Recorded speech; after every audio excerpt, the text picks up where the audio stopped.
Hi, this is Jeanette White for Expert Village and Piper's Quilts and Comforts, located in Salt Lake City, Utah in Sugar House. Today we're going to be talking about how to pick a class.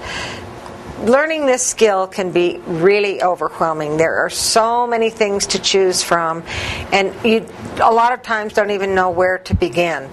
The best thing to do is go into a store that's close to you and look around, and if you see things that really are of interest to you, things that make you happy, that you would really like to learn to sew, or that you pique your interest for a class, then that's a good beginning point.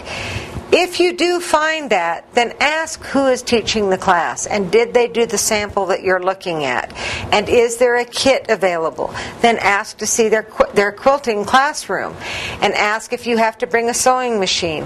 It's really important that you find out before you take the class, so that when you get into the class you're not disappointed or disillusioned or overwhelmed. If you ask who the teacher is and if you can meet her ahead of time, then that's a really good idea.